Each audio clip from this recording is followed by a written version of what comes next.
À l'ère des TIC, la communication n'est plus qu'une simple question d'image de marque. Elle est indispensable autant pour les entreprises que pour les individus. Avec l'avènement des réseaux sociaux d'ailleurs, tout le monde a un avis sur la communication. Finalement, chacun pense qu'il sait faire le métier de communication, que c'est le plus facile au monde et que c'est à la portée de tout le monde.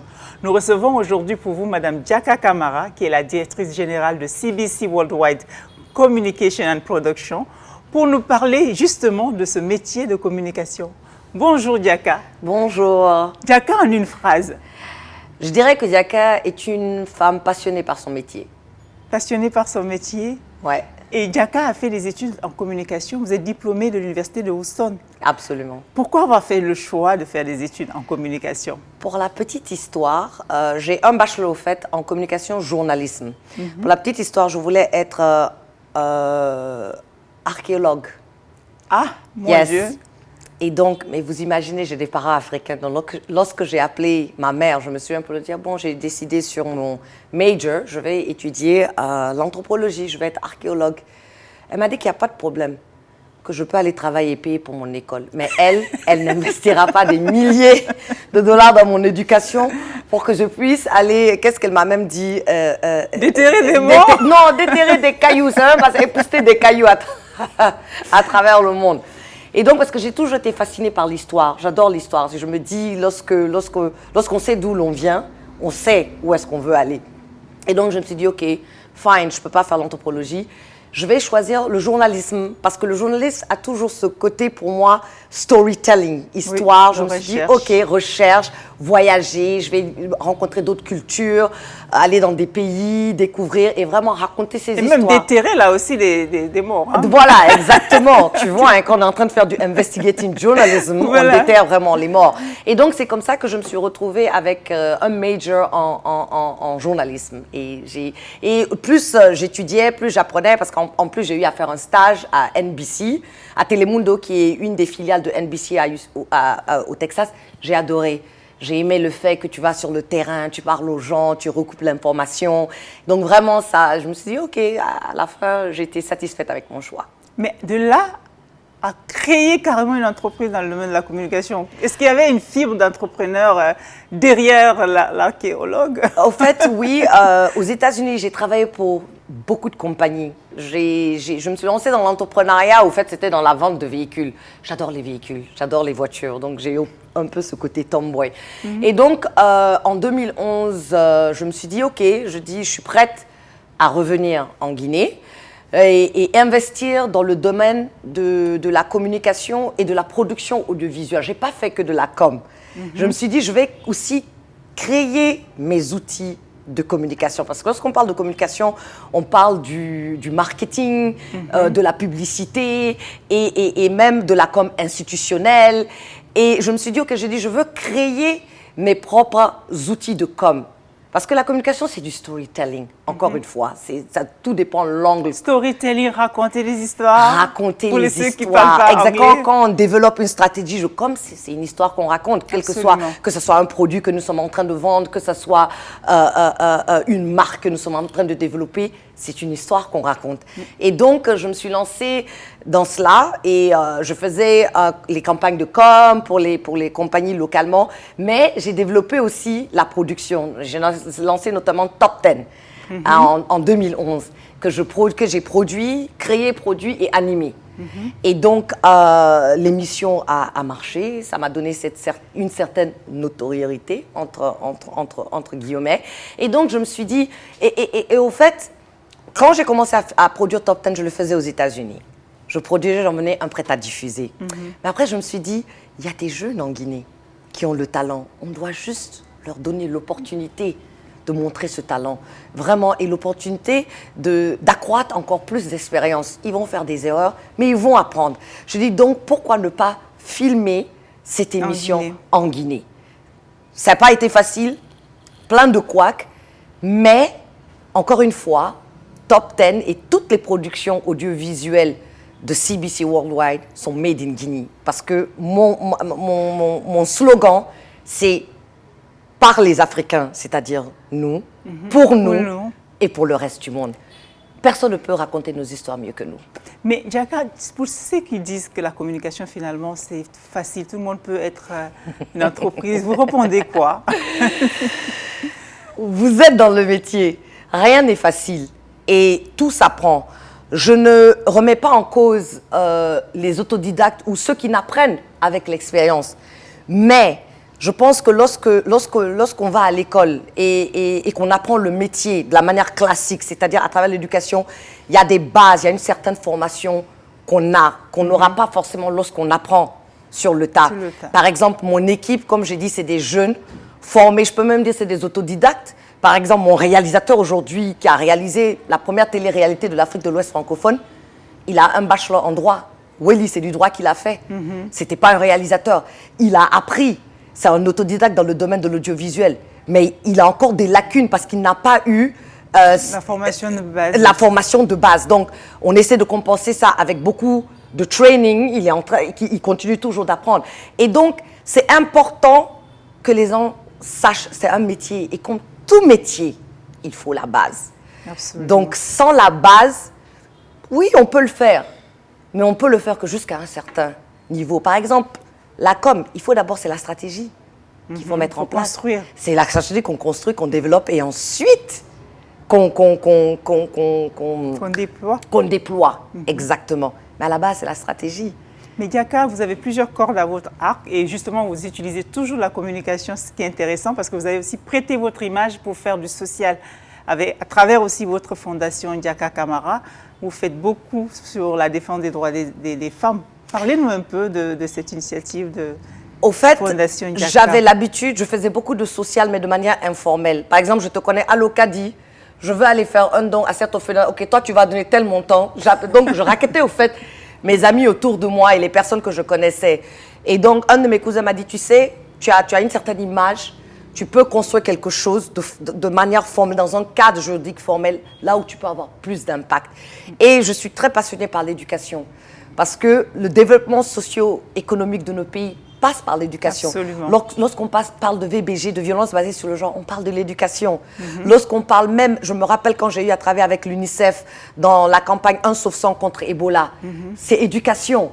Donc, je suis passionnée par les droits des femmes.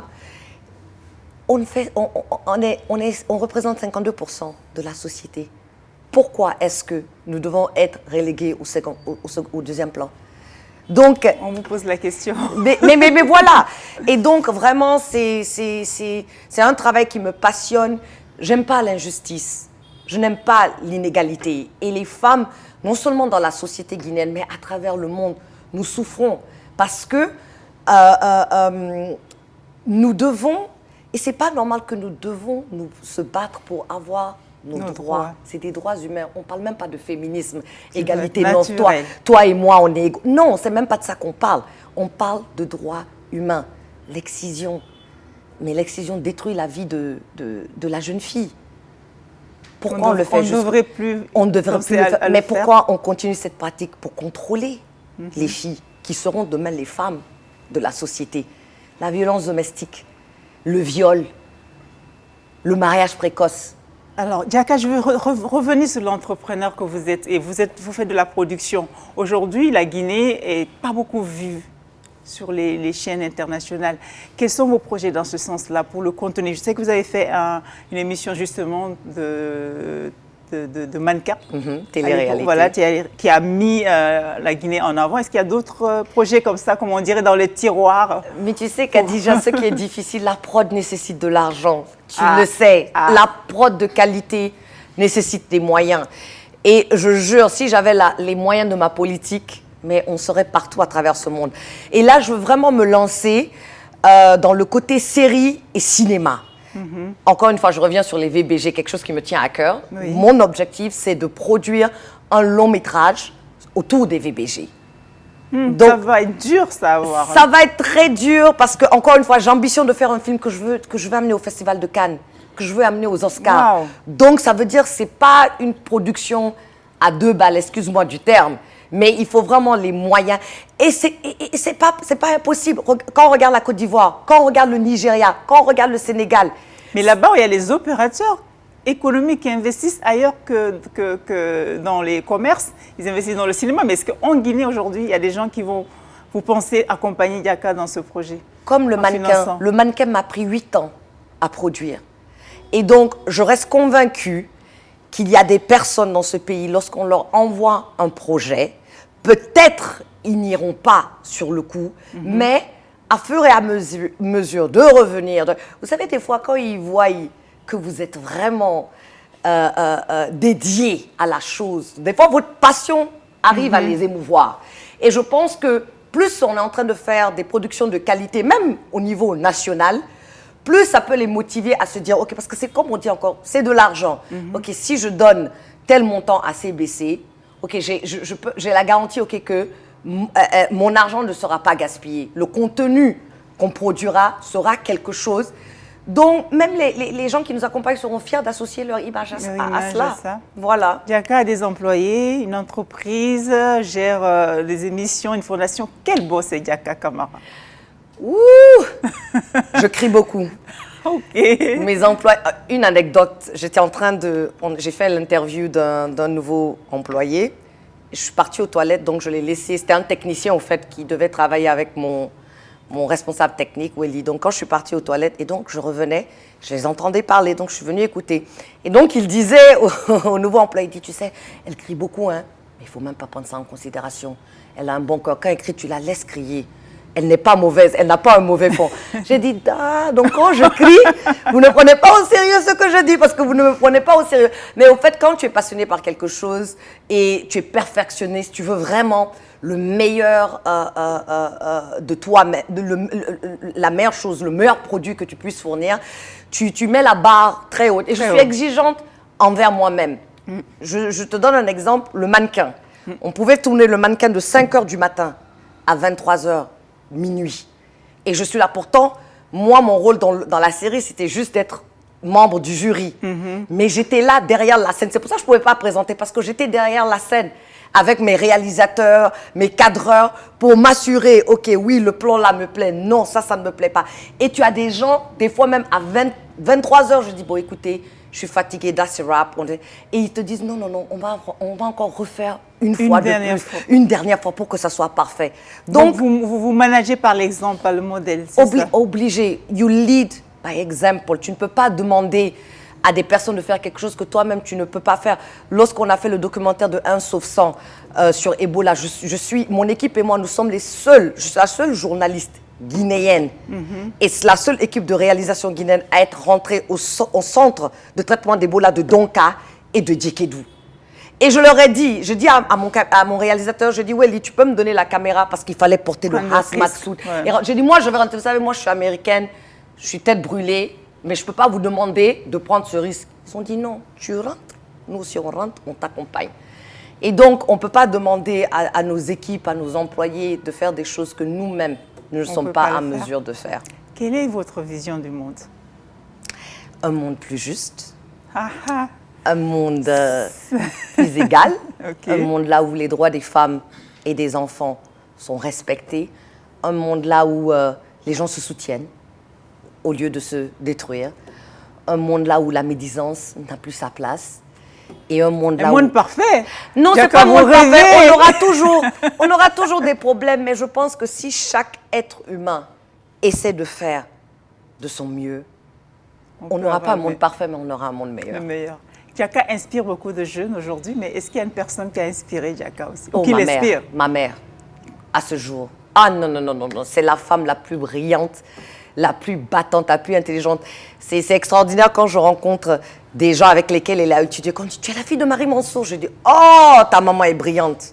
Ça me fait, c'est-à-dire ça me réchauffe le cœur, vous n'avez même pas une idée. C'est une femme qui nous a toujours montré l'exemple par ses valeurs, par son intégralité, par sa morale, et qui nous a toujours appris que seul le travail paye et qu'il n'y a pas de raccourci dans cette vie. Ça ne crée pas un peu de pression comme ça des moments? Parce qu'il faut vraiment faire comme elle ou mieux. Non, tu sais Khadija, je me suis dit, je n'arriverai jamais à son niveau.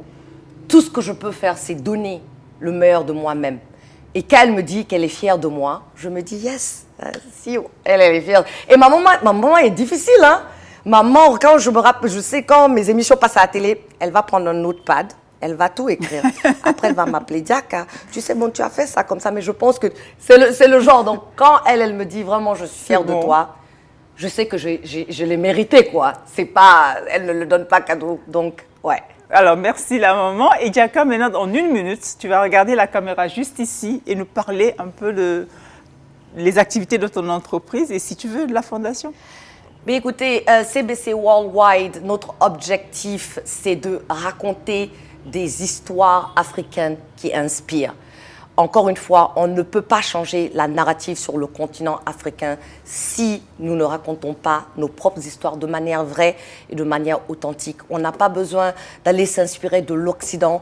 On a des success stories sur le continent, même en Guinée ici, à plus forte raison le reste de l'Afrique. Donc notre objectif, c'est de vraiment tell stories that matter, c'est-à-dire des histoires qui sont issues du continent africain, qui changent non seulement notre vie, mais aussi la vie du monde. Et à travers la Fondation Diaka Camara, vraiment, on redouble d'efforts pour ceux qui veulent se joindre à nous ou bien nous soutenir dans nos causes. Vous pouvez visiter le site web à www.fondationdiakacamara.org. Vous avez entendu, il faut qu'on raconte autrement l'histoire de l'Afrique. Donc, soutenez la production locale, les productions africaines et surtout les projets qui vous inspirent. Tout ne doit pas aller dans le commerce interne. Import-export, j'ai envie de dire. Donc, voilà, c'était tout pour cette édition de Boss Lady. Et j'espère vous voir très vite pour une autre boss de l'entrepreneuriat.